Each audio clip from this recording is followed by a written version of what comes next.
eridan va bolalaridan voz kechib ketgan ayol haqida gapirib berganmiz. Agar eslasanglar, taxminan 1 yil, 1,5 yil oldin nima bo'lgandi o'shanda?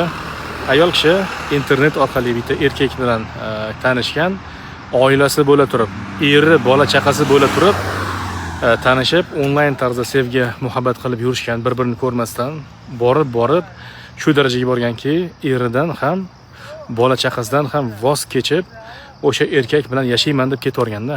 Biz bu narsani nima uchun aytyapmiz? Yaqindagina video chiqargandik. Kelin haqida, ya'ni qaynotasini, qaynonasini, erini yomonlab, ota-onasiga gap tashiganligidan oilasi buzilish arafasida ekanligi haqida gapirib berganmiz va boshqalarga iltimos qilganmiz, bu narsani qilmanglar, bu xatoni. Nima uchun? 2,5 millionga yaqin insonlar ko'ribdi bu videoni va 5 mingga yaqin izoh yozilgan.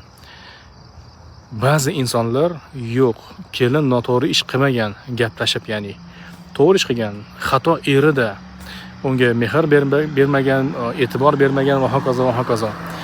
Uzr, agar siz ham mana shunday fikrda bo'lsangiz, ya'ni gap tashish bu normal holat deb o'ylasangiz, erini yomonlash, qaynonasini yomonlash, indin ham oila buzilib ketadi. Bu narsadan saqlanishlik kerak. Meni shaxsan internetdagi faoliyatim nimaga qaratilgan? 700 ga yaqin video chiqargan bo'lsam, 650 tasi taxminan hurmatli aka-ukalar, ayolingizga yaxshi munosabatda bo'ling, pul bering, e'tiborli bo'ling deb turib, ya'ni erkaklarga qaratilgan videolarda erkak kishi qanday bo'lsa ayol baxtli bo'lishligi haqidagi qaratilgan videolar.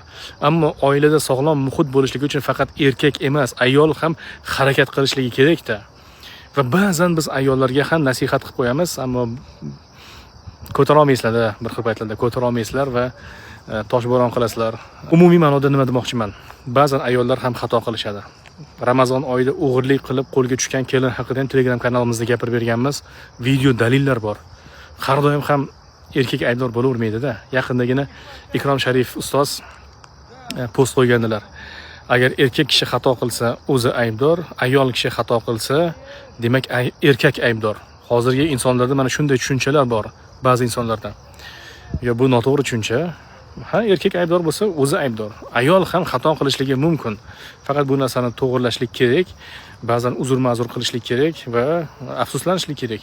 Biz sizlardan faqatgina bitta narsani so'raymiz. Adolatli bo'ling, insofli bo'ling va vijdoningiz bor bo'lsin. Faqatgina erkaklar aybdor, erkaklik falondaqa, erkaklar bundaqa deb turib ish bitmaydi.